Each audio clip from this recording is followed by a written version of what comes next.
Magdamag nga po namang inulan kanina ang Metro Manila at ilang probinsya. Pero dahil po malakas ang buhos ng ulan, may mga rider na napilitang sumilong sa EDSA. Ang mga taga-Ilagan, Isabela naman, naghahanda na sa papalapit na bagyong Jenny. Kahapon pa lamang ay nakaranas na roon ng malakas na ulan.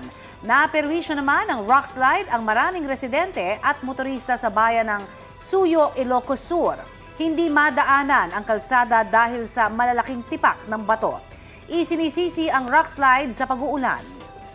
Balita ko, may tututukan kayo tuwing 11 a.m. sa GTV.